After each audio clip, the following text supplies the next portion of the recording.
Oh, I think I'm already on. That wasn't part of the plan. Oh, I'll edit this out. Hello. Is my microphone working? Because I don't know yet. Could you let me know, please?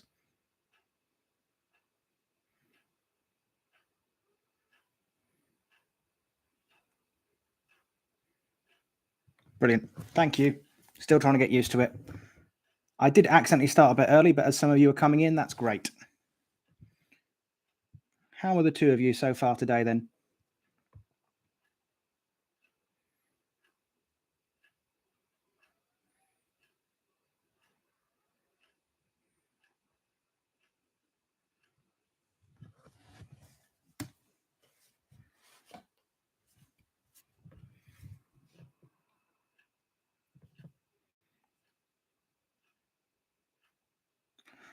You did better than me. I got soaked walking down getting the microphone.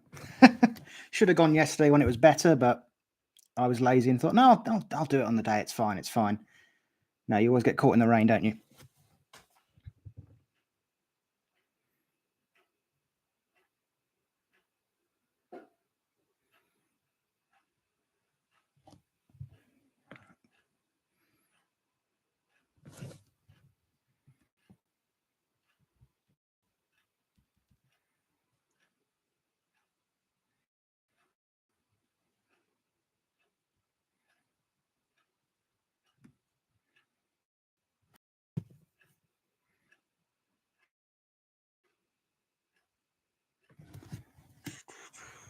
So we are a little bit early, so I'm just going to give it a couple more minutes, probably about 5, then it'll be 8, and then we'll start properly.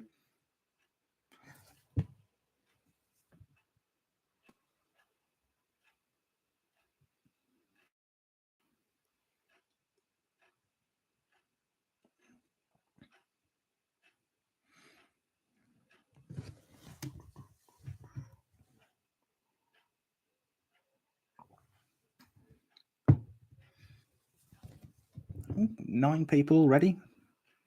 Not bad for only really 2 hours, more like 3 hours notice by the time it worked up. Yeah. Also, if anyone does have any extra questions as we go along or want me to give more information on the things I do say in the questions, just let me know and I'll fill in where I can.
Yep, it does seem I have done that, but maybe once I actually get into the questions, we will get them back. But who knows? I say this is the first time I've ever live streamed, so I'm probably going to do some stuff wrong. But it's how you learn, isn't it?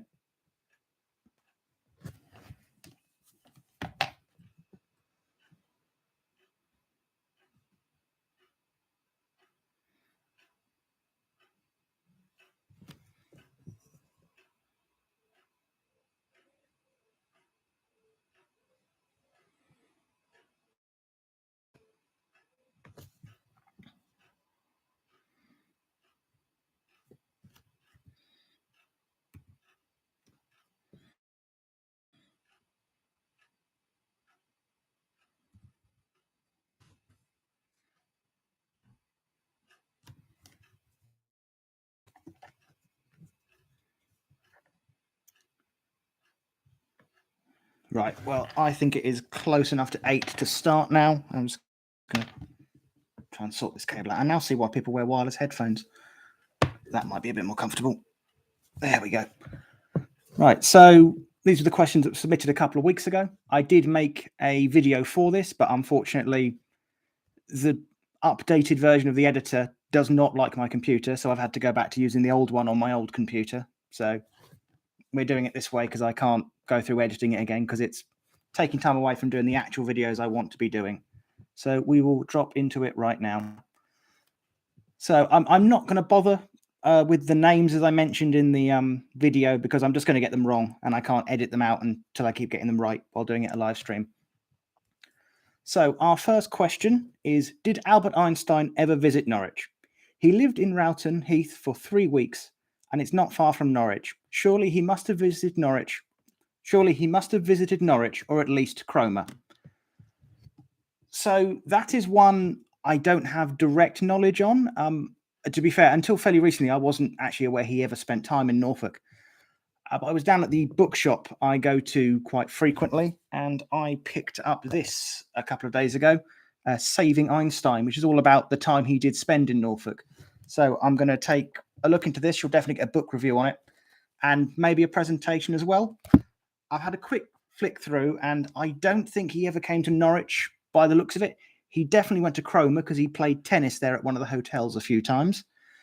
It seems like quite an interesting book because apparently the guy that was basically hiding him was very much a character in his own right. He was a bit all over the place in the 20th century, fought with the nationalists in the Spanish Civil War, and then obviously realized the horror that was the fascists and the Nazis, and then switched sides and ended up hiding Einstein. So be an interesting read, and once I've gone through that, we'll be able to find out how connected Einstein really was to the county and where he went. But he definitely did go to Cromer, so I can confirm that from the book.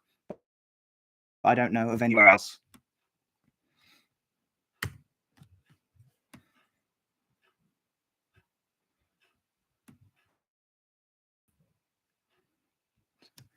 And question number 2 so far is, would you consider looking into the ecclesiastical history of England as presented by the Venerable Bead? Now, I believe the name is Bead. I had to look it up, and that seemed to be the pronunciation I was getting most of all. And it's probably not something I'm going to look into directly or into the man himself because he came from Jarrow up north, so well out of the way of where these videos are made for. But obviously, if any of his work is related to Norfolk, Norwich, Suffolk, if he spoke about the diocese around here, it will certainly be included at some point, I'm sure. But there will never be, well, at this moment, my plan is if I ever am still doing this channel, once I've finished doing Norfolk and Suffolk and that run out of stories, I will expand it further. But at this point, there'll be nothing directly about it, but bits of it may be mentioned and referenced if it's to do with this area at any point.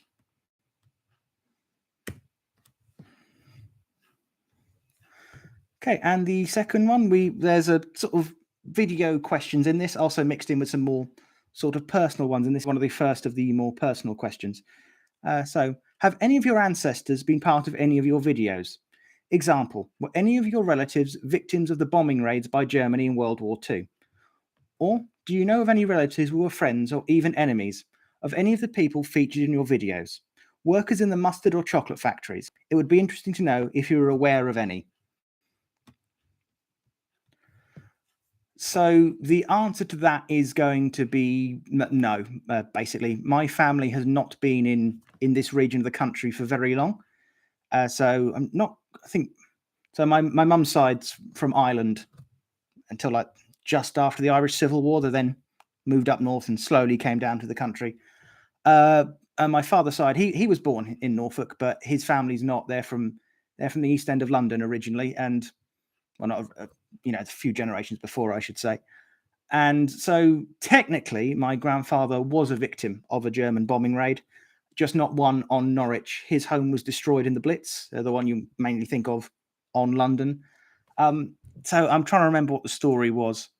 So it's his house wasn't hit directly. It was the one across the road was hit not by a bomb, but by one of the parachute mines they used to drop. So after all the bombs had dropped, they'd still be coming down slowly. And as people were coming out of their homes, then they'd get hit by the second rain of bombs, basically. So it didn't hit his house; it hit the one across the road. But the sort of blast wave, the shock wave, damaged their home so badly they could never return to it. And that was the last time he ever saw that home in the East End. He was then evacuated here with his family. So he was an evacuee, but not in the way you think of them traditionally.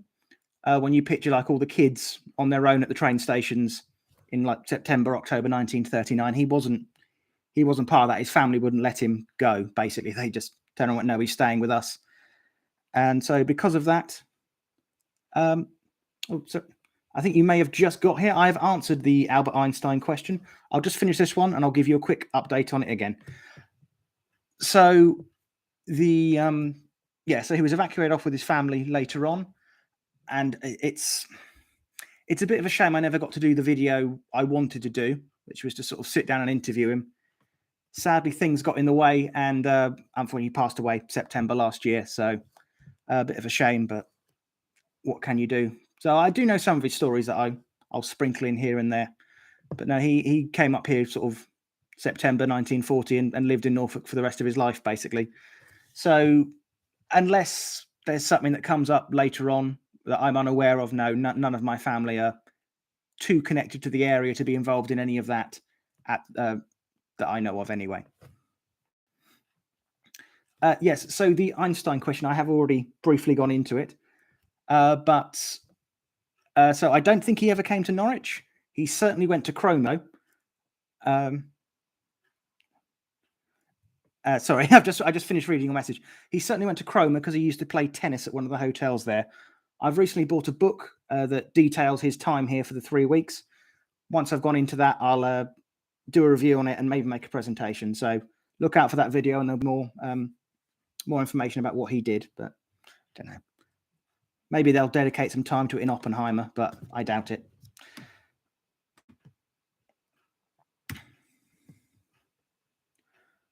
So the next question would be, hello, what has been your favorite video you've created to date? It's a difficult one because obviously all the videos have basically been enjoyable in some way, some more than others, and there's a lot of sitting half-finished ones that I really have not enjoyed writing, and we'll get back to at some point. But probably as it stands at the moment, it would have to be the Jeremiah James Coleman video, the man who he didn't found, but basically made Coleman's Mustard what it became, this massive brand, just because it goes against the stereotypical Victorian factory owner sort of archetype as you see them depicted in fiction and often how they really were as well, profit above all. That he did seem to genuinely care about the city, and he did seem to genuinely care about his workers and did all he could to make their lives better. He built homes that weren't hovels. He gave them, doctors days off. He didn't have to, there was no mandatory days off at that point in time, but he just felt it was the right thing to do. Paid the farmers fairly. He was buying his mustard seed off.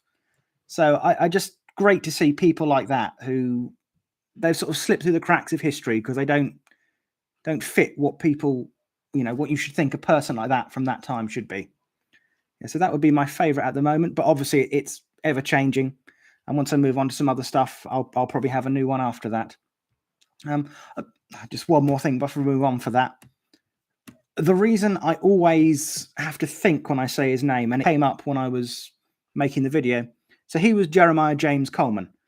Well, his father was Jeremiah Coleman, and they worked together for a time at Coleman's. And his uncle, who founded it, was James Coleman. So in the early days of the company, when they're talking about Jeremiah Coleman, James Coleman, Jeremiah James Coleman, it just gets which one am I reading about? Oh, this looks interesting. Oh no, that's his uncle. Okay, we'll forget that, and we'll come back to it if we ever do him. So yeah, it's just a bit confusing, but yeah, definitely my favorite video I've made of people, a video I've made up to date. So we are sticking on the video theme for the next one. Sorry, give me one moment. Which would be, how long on average does it take you to make your videos? They're always excellent, by the way. Well, first of all, thank you. It's always nice to know they're appreciated. I'm not. I'm trying to think of the way to say it. I'm I'm someone who doesn't compliment myself much when I work. So when I do get compliments from people, it does take me a moment to sort of fully appreciate them. But thank you. It's always very nice.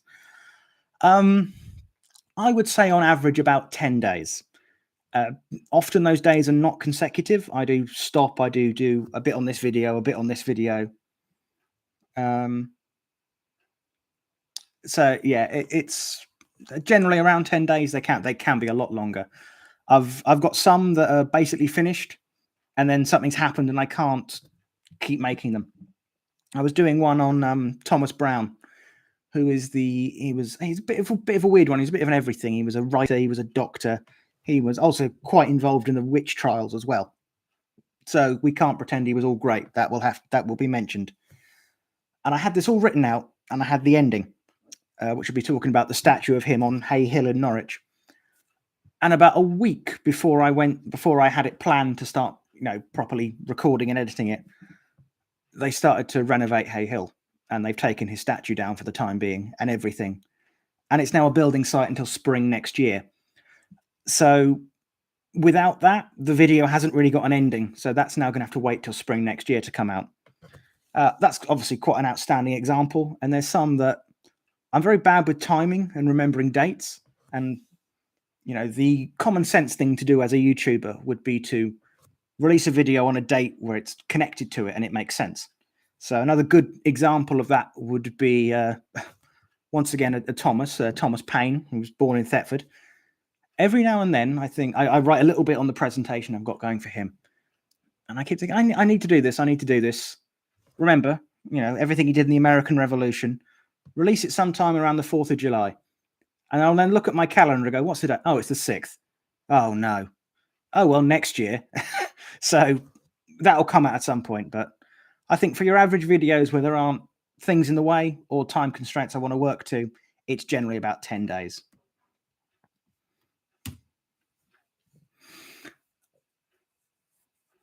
Right, we've got quite a long comment here, and I'm going to try and not mess it up and have to repeat it too many times.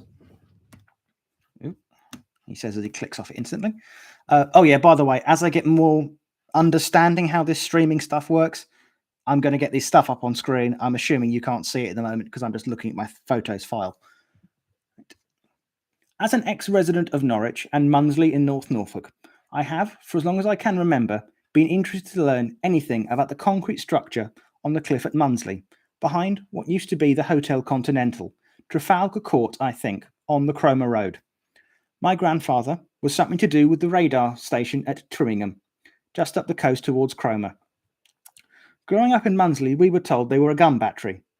A, it seems odd to have heavy guns so close to a radar station. B, such a large hotel. C, the church. Maybe worthy of a separate little history investigation in itself. Why does it not have a bell tower? Did it tumble off the cliff like at Beckhive? I believe that's pronounced Beckhive. I had to look it up. So it's spelt Beckhythe. I couldn't find the exact pronunciation of the village, but I could find the second part pronounced as hive. So that's what I'm going for at the moment till corrected. A village also allegedly submerged under the sea, whose church bells still ring on stormy nights. And then, I love your uploads, by the way. I love history, and you teach me a bit about my home area, even better. And huge congrats on the 10,000 subscribers. Here's the next 10K. So once again, thank you very much. I can answer some of that just of knowledge I vaguely know, and some bits I can't. So I'm pretty sure if there was a radar station just up the coast, the gun battery was most likely... Is it? Playing up in what way? Sorry. It might be because I keep accidentally hitting it, to be honest.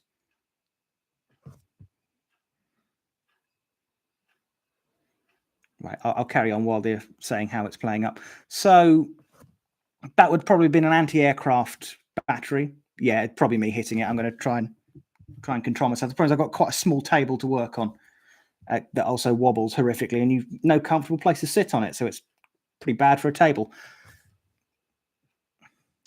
Hello, other person that just entered. Sorry, I'm still not used to this. Yeah, so that was most likely a anti-aircraft position that would have been there to protect the radar. I'm pretty sure the guns around there get mentioned in a song by the Singing Postman, who obviously lived in that area during the Second World War. So I think it's fairly safe to say there was something there. As for the hotel, I would have to wonder how much use it was probably getting during the war, unless they were using it as barracks or something else. Because obviously not many people were visiting the seaside, especially in the early war period. Again, I'll have to look into it. And as for the church, I had to look into it a bit. I couldn't find any direct reference to why it hasn't got a bell tower, steeple, whichever you wish to call it. It's possible it fell down. Older churches, especially when I think that was built quite early on, were notorious for their steeples, bell towers collapsing. Even Norwich Cathedral lost its original spire about 40, 50 years after they first built it. So the one you see now isn't part of the original one. So all the stone is, that's the word, stone. But when you get to the top bit, that's not original. That collapsed. So that's a one that went on afterwards. So it's possible that happened. It fell down and it was just used for other things in the village, walls, houses, that kind of stuff. I would assume if it fell down and was still on the site, they would have done something when they started to refurbish it in the early 20th century. But I've made a note of everything. Everything, this goes for stuff coming up as well. I've made a note of all of it, and I will be making videos on it at some point. So I'm sorry I couldn't answer that question any more in depth, really. But that's what I can give you from the basic knowledge off the top of my head. But rest assured, it will try to be answered properly at some point.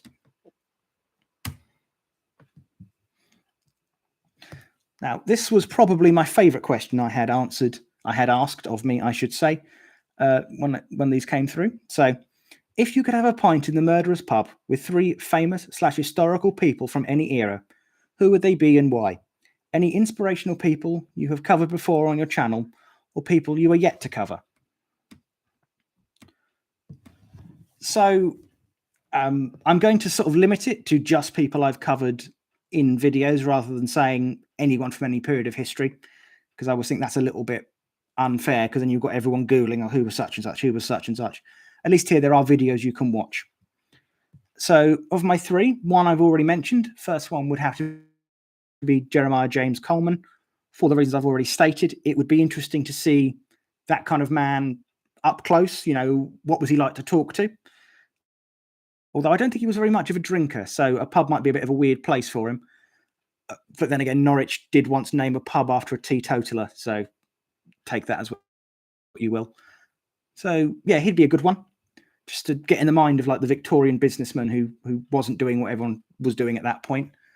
Second one would be John Francham, who was the one of the city's many eccentrics over its point, who was, I'd say, marched to the beat of his own drum is very much an understatement for him. I think these days he would certainly be described as on the spectrum, but he just seemed to just enjoy life and just go through things, and he did things the way he wanted to do them. I think a great example from when he's quite young, just got his first job working in a stables, and because of the way they were treating horses, he didn't like it. So I didn't even really quit. He just walked out and never came back. So eventually his father finds out and furious at him. How can you not work? You need to earn money. And then says to him, probably rather in passing, in just frustration, well, if you don't work, you won't have money to wear shoes anymore. So John takes his shoes off and doesn't wear them for like another 15 years or so until he has to start wearing them again. And I just think that kind of person would be just to try and get in their head as much as you could. And this man who, later on in life when he was starting to think, oh, I don't want to end up homeless, but I should probably try and find out what it's like. So I'm going to go and sleep on Mousehold Heath for a week. It just to try and understand, his thought process would be very interesting. And my third person would have to be Amelia Opie. So she was an author turned abolitionist in her later years, described as, incredibly intelligent, incredibly well-spoken, would have just been a really fascinating person to sit down and talk to. It's also that when she was younger and before she became a Quaker and had to give up on it, she's pretty much described as like the life and soul of the party. So I think that would have been great as well, to see someone from that what we see as a very formal period of time, just letting their hair down and being a bit more, you know, ingratiated with things. So yeah, that they would have to be my three. So that Jeremiah John Coleman, John Francham, and Amelia Opie. And in fact, I'm pretty sure John Francham and Amelia Opie were alive in Norwich at the same time. I highly doubt they ever met each other. Maybe they passed each other on the street or something. But that would be interesting to hear about the city from two people, very different people's perspectives at the same time, because Amelia was from quite a well-off family.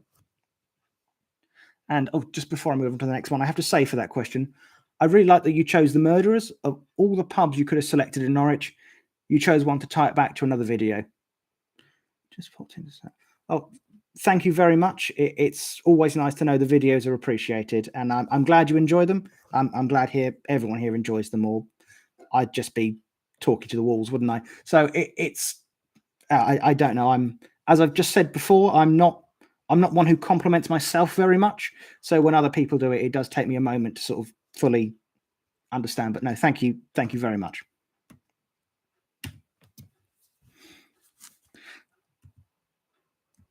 Right, so these next two questions, I'm going to read them out one after another because they do tie into each other, basically.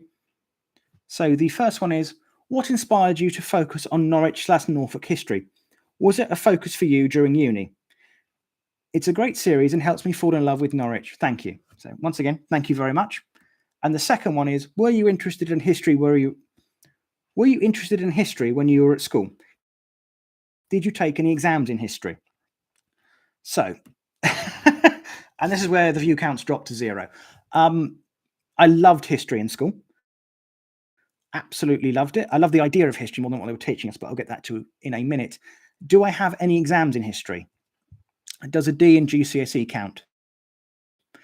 And for me, the reasons are clear why this happened. Other people may disagree. But basically, once you got into GCSE history, it just became a slog.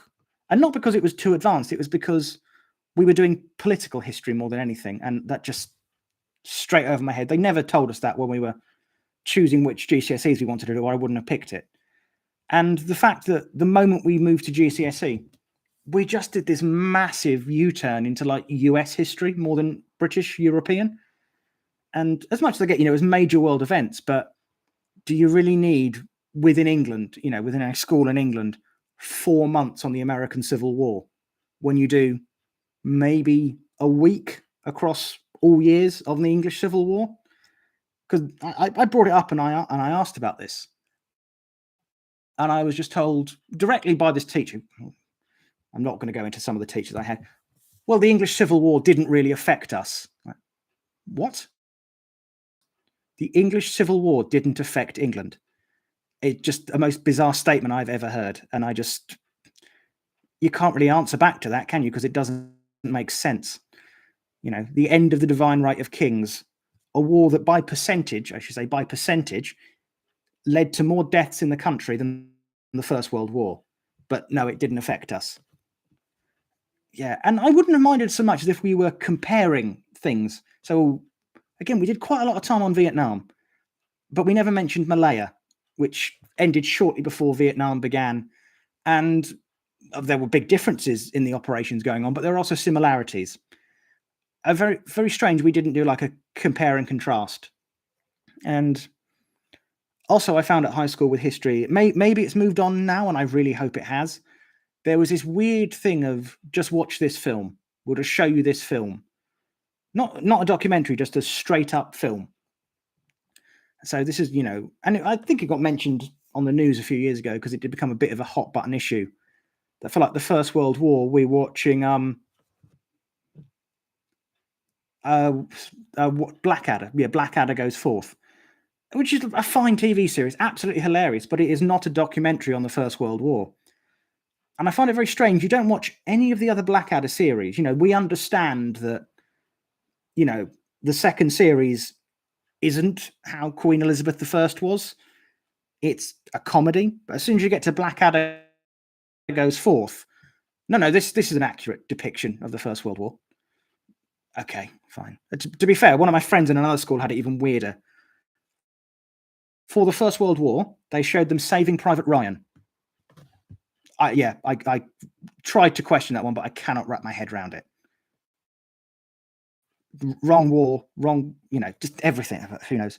So that leads us on to did I study it at university? No, I didn't. I studied stage and event management, which was a really good career and something I did work in, starting voluntarily since I was about 16.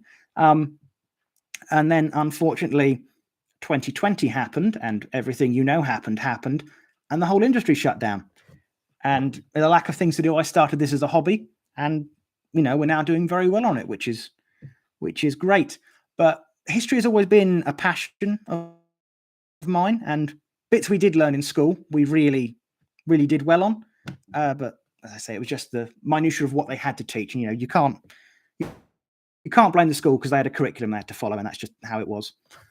But as for Norfolk and Norwich, so I've always been generally interested in history, and it has been over the last 6-7 years I've narrowed my views down more and more to local stuff. It's not that I'm not interested in other stuff, in more world history. It's just I think local is far more often overlooked, especially if you don't live in London or somewhere like that. And I've said this, and this is something I would say every day of my life, and don't feel like I've said it too much. And it's one of the inspirations for the channel. If you ever watch, people, I don't know where people are watching from at the moment, but if you're in the UK, you will know the programs I'm talking about. So you've got the railway programs, like Michael Portillo's one, and all the people copying him. You've got the walking programs, maybe not the canal ones around here, but the boating ones, and all those. They seem to go all over the country. They'll then come to Norfolk and Suffolk, and they'll either completely skip it. They'll combine 2 counties into one half-an-hour program, or they'll come to like Norwich or Yarmouth, and they'll go, yeah, Lord Nelson, and then they'll leave. Like, oh, okay. And for a long time, I thought, well, maybe that's it. Maybe there just isn't much here. And I started to look at it. No, hang on. There's all this. There's all these other people, these stories, these events, and it doesn't seem like others were covering them. So I started to get into them, and then I started the channel, and obviously over 10,000 of you now are interested in hearing them, which is great. Which does bring me on to a point quickly I just want to make. So the actual 10,000 subscriber special video I'm working on, it's going to be a bit delayed. I'm waiting now for my next payday when I'm going to buy another sort of update for the channel. I'm going to buy a proper camera rather than using my phone, because I do want this to look halfway okay, because this is going to be my interpretation on one of those type of programs that's never been made, which will be me going through a certain part of the city. I don't want to give it away too much, but that will be what it's going to be sort of inspired by more than anything, more than based on. So just making sure. So I think I've answered both of those questions, right? So that moves us on to our final of the original questions, which would be, would you consider doing a video on the long lost skills and traditions of East Anglia? Maybe the movement of people from rural areas to other parts of England and the rest of the world. Also people coming to the rural areas, bungalow land. Thank you for sharing your research with us. Yes, certainly. Now this channel is getting bigger and I'm getting better equipment. A lot of these people that are dotted around the place that do these traditional ways of doing things, I'm getting to the stage where I think once things are a little bit more professional here, we could definitely reach out and ask, could I come and film some of your stuff? Could I talk to you? Because I think they're very important traditions to hold on to. And, ones that are tragically fading very, very quickly as time goes on. Which actually, funnily enough, was one of the reasons I wanted to talk and do a recorded interview with my grandfather, because obviously he grew up in the East End, as I said. So every sort of summertime it was. He was one of the ones that went to Kent to pick hops. Now that's something that's gone now, more or less gone now. He was a kid, he was a boy when he did it, and he was 92 when he passed. So There can't be many left to use to do that, and it would have been great to sort of get more details on it from someone who was there. So I definitely think that sort of thing we need to find people and talk to them. But yeah, I'm up for that, and I'm especially as well people coming in and out of the county. You know, as I say, as I'm in terms of history a fairly recent arrival in Norfolk, my family, and I do believe there are a few like abandoned villages, quote unquote, around the area. I don't think there's much there. I think it is basically all demolished now. But it would be interesting to find out why these villages failed, in other words, and why people moved on. You know, the lack of prospects in the local area at the time. And yeah, as I say, I've made notes of all of this. Be interesting to look into because I'm also finding, as I look into it, especially Norwich, seems to be a city that bounces back quite a lot from various things happening, and like industrial collapses at times that would and did really badly affect other places. Maybe it's because Norwich was smaller; they were able to move on much quicker. Because for this video, I'm working at the moment. I've started to look at quite a lot of the old mills that used to be in Norwich, and they shut down just as the Industrial Revolution was properly taking off because there was more people up north and the jobs were quicker, more prevalent, I should say. You know, so yeah, I'm definitely interested in looking into all of that. I've only lived in Norwich for 20-ish years. It's all right. I've only lived here for 28. It's all right. I think is it over 20 years, you're no longer considered a stranger? I think it's something like that. So you can now say you're from Norfolk. Yeah. So obviously, I'm conscious of the time, and we are ticking on a bit, even though I did start a bit early. So I have gone through the questions I had. I know there's only about a dozen of you here, but does anyone else have any questions? Well, maybe not with a name, but I know that was always the thing, that you were a stranger until you'd been here for 20 years, and then you were more accepted into the fold. Yeah, so if anyone else has got any other questions there that they'd like to know before we move on, if not, I'll let you enjoy your Friday evenings. Or if you want those questions, some more details on any of the things I've just said as well. So go for it.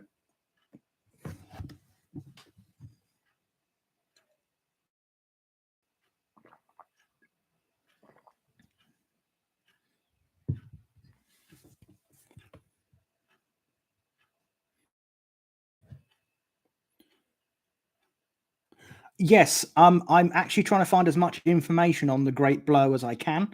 It's a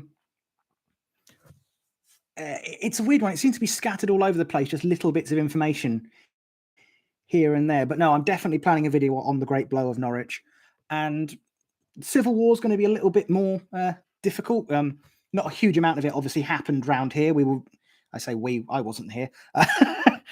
Obviously, East Anglia was heavily parliamentarian. I know King's Lynn briefly came out on the side of the king and was put to siege. So I am looking into more information to try and get that sort of done. Yeah, Grimes Graves, 100% on my list.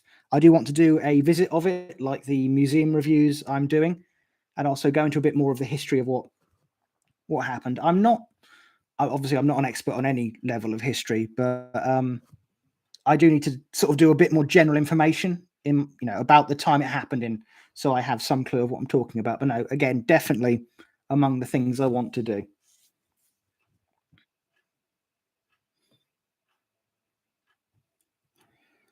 I think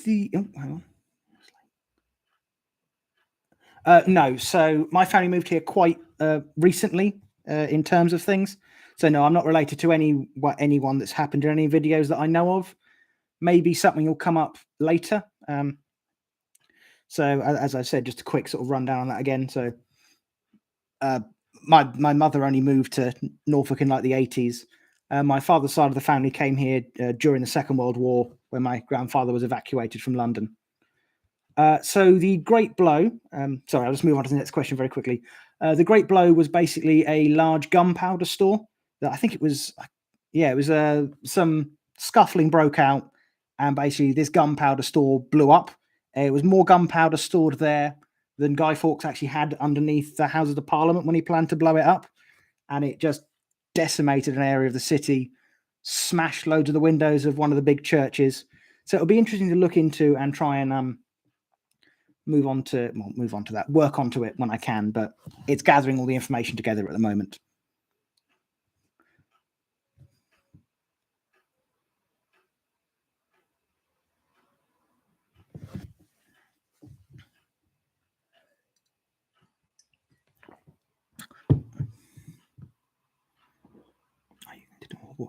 Yes, I am. So there's several cemeteries around Norwich I want to go to.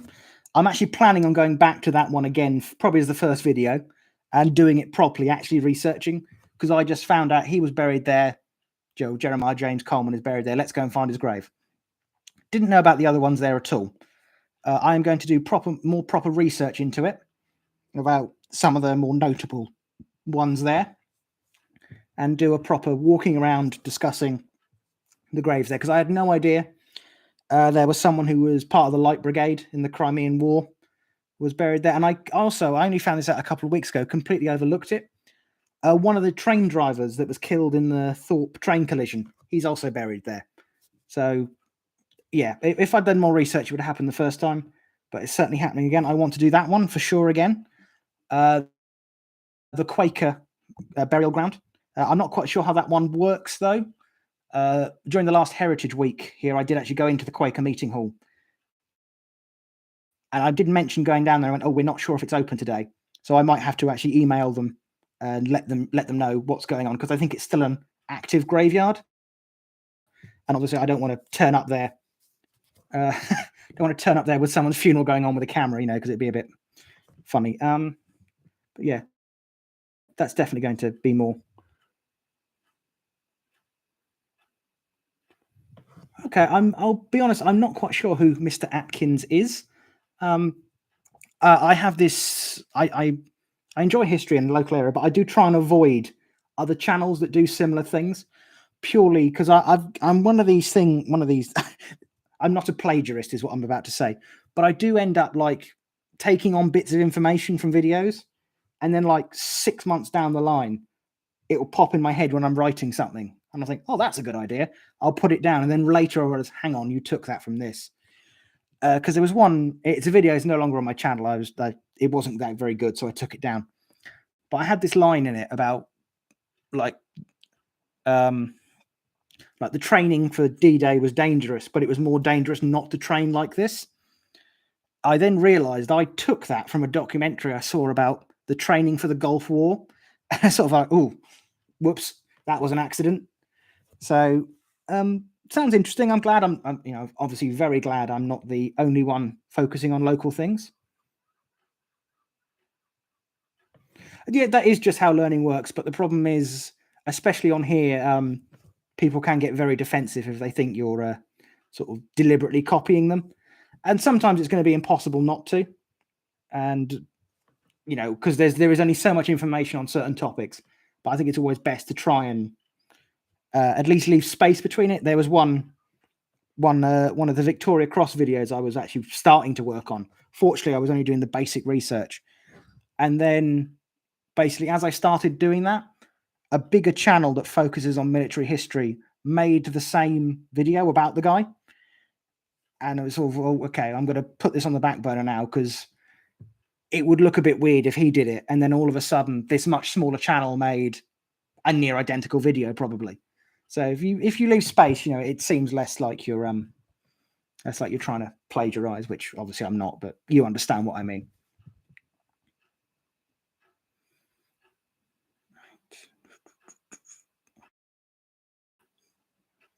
Right, I've been going for about 45 minutes now, so I'm probably good to go for a little bit longer. But obviously, if we're out of questions and that, we might start bringing it to an end. I don't want to sort of keep people here any longer than needed. I do want to make these live streams become a bit more of a thing. I'm probably going to try and have them on Saturdays when I can.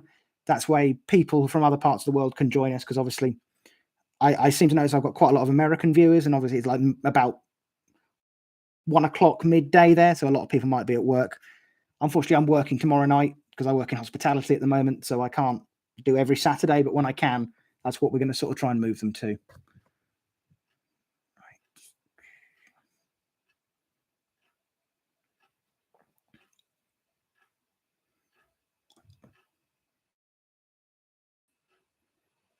Yeah, it's a bit of a shame, but as I say, this came at largely very short notice because those community posts, they don't really show up very well. And I probably should have done this from the very beginning. It was just getting the new mic that made me want to do that.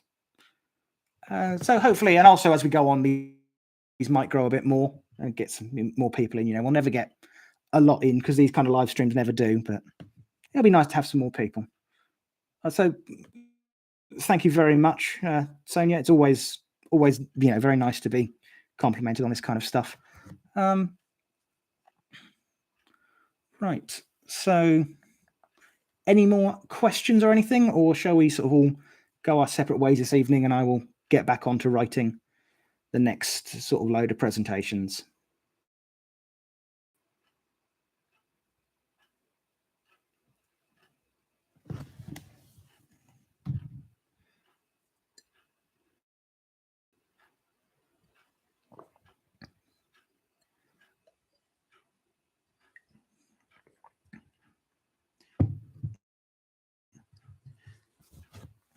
Oh, hello. You might be joining us quite near the end here, to be honest, but it's very nice to see you. Get back to work. It's all right. I'm thinking of bringing more sort of like levels of monetization into the channel at some point soon. Once I've got the equipment better, or I think it's worth money, and at that point you'll all be my bosses. So then, yes, I would have to get back to work. Yeah, the Green Children is an interesting one. I think I did a Halloween one on it a couple of years ago. I do plan to go back when I start doing these more folklore ones and look into that a bit more in depth. It also seems to be one that there's a lot of those all over the place, or similar ones. It's it's a weird one. Again, it's a fine line here of keeping this a history channel and not obviously mentioning it at times, but not going too much into the paranormal sort of level of things.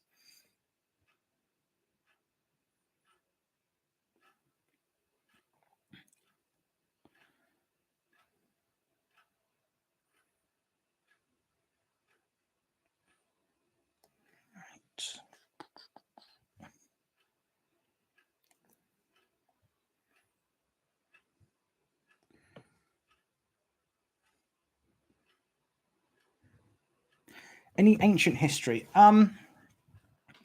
So obviously it's planned. It's on the list.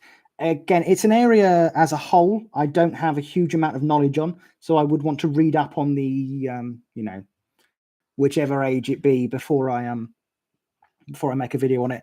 I think my first one's probably going to be something on Boadicea or Boudica. The pronunciation of her name seems to keep changing every 5 years. The powers that be in archaeology and history decide it's this, then they switch back to the other one.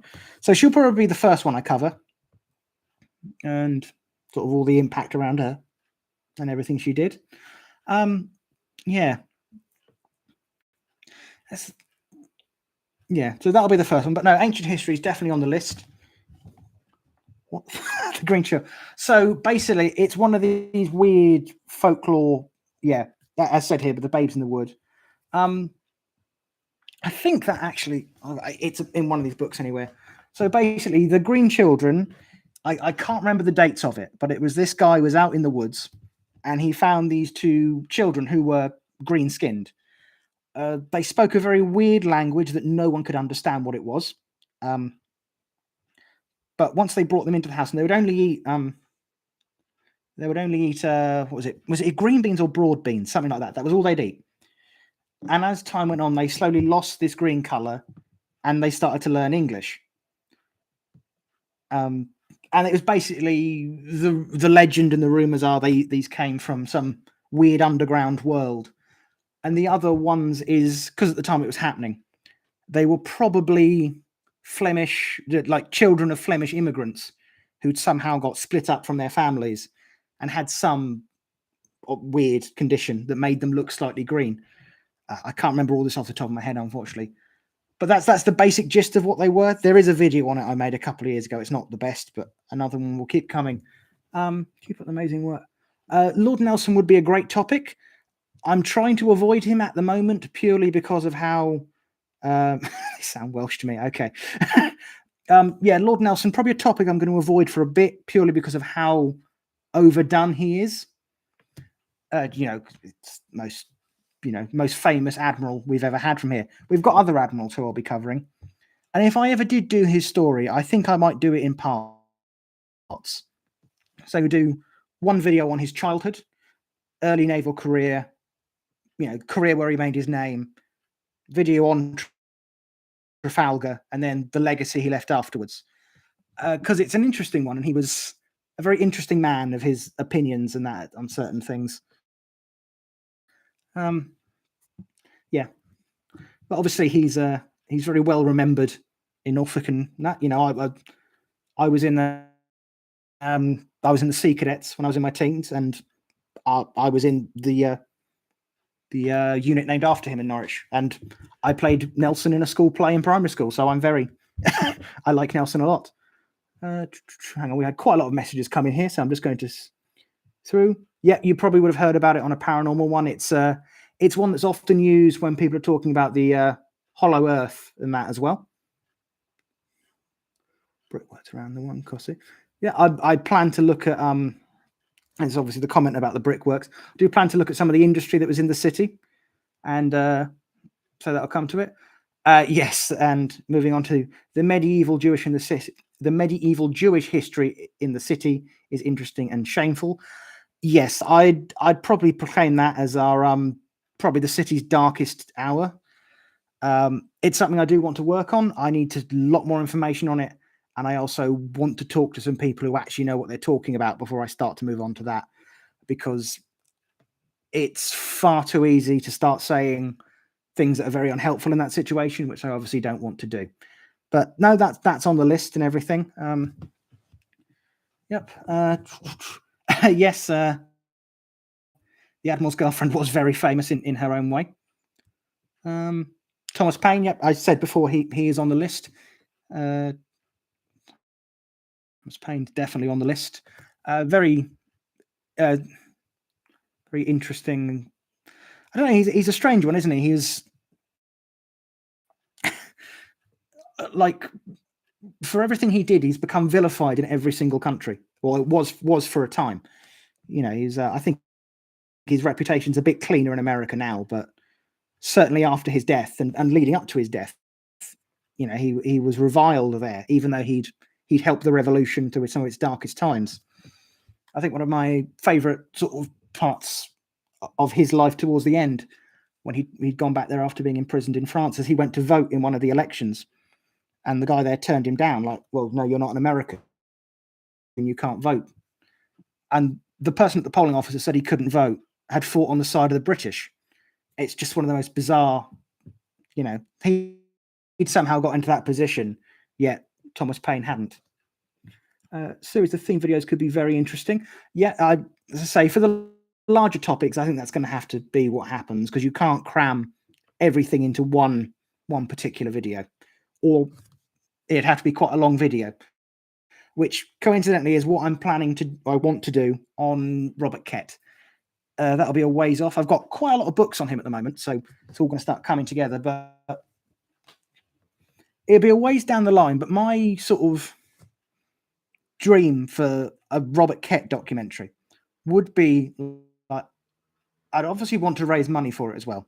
It would be like a full, properly produced documentary, and I'd try and get it shown at some of the festivals around here, because it's such an interesting bit of history which is just not talked about. Even within the city, it's not talked about. The most you've got is he was hanged at the castle, and they've taken away the high school they named after him. It's now something else. It's not Kett anymore. And it's so weird because he's a revolutionary that wasn't a revolutionary. He wasn't trying to lead a revolution. He just wanted to change the local system. He wasn't against the king. In fact, there's so many stories from the revolution, or from the rising, I should say, that his people are calling out "God save the king" at every moment they can, because they don't see themselves as enemies of the crown. They see themselves as against the local sort of laws, not the general ones. So I think it's a very interesting one, and especially to compare it, because this is sort of how I want to do it. Compare it to the peasants' revolt, the bits that took place in Norfolk, because that, as a lot of it was, turned into a complete bloodbath at times, where Kett, years later, seems to constantly be holding his men back from creating too much violence, and especially anything towards the civilian population. You know, there are moments, of course, that you can't control everyone. There's 20,000 of them. But he does simply try and hold them back as much as he can, which I think is a very interesting thing. Maybe it was just simply like, if they start killing everyone, they're definitely going to kill us when this is over. It might have just been that. But it's going to be interesting to get into that one. And Captain Vancouver, yep, I've started again. That's one I've started and not finished yet. But I do want to get back to that. There's definitely him, and I can't remember if it was also him, but one of them who was from Norfolk, who was one of the people sent out to look for the Lost Franklin expedition when trying to find the Northwest Passage. And I think he, in his searching for them, sort of more or less did the Northwest Passage, but stopped and came back or something. So he didn't do all of it. So that's quite an interesting one. Yeah, but no, definitely getting on to him. So, and yeah, Norfolk is where Norfolk derives from. And thank you for your interesting work. Thank you for watching the work. And they all stop. Right. So we're coming up on about an hour now. I think that is probably enough of me rambling on for the evening. And so thank you for everyone who has joined us. Thank you for the people that submitted those questions about 3 weeks ago now. Sorry it's taken this long to get to them, but that new have you considered a video on Sir Robert Walpole? I thought I that name is so familiar. I've at least started one on Robert Walpole, if not done one. Yeah, I'll look into that again. Every video is considered, basically. I'm gonna have to look at that because I've definitely started one on Robert Walpole. But yeah, we'll call this the end at the moment now. So I hope you all have a good evening, and hopefully we can do this again soon as well, because this has actually been quite fun. So everyone have a good time, and I will see you whenever I see you. So bye bye for now.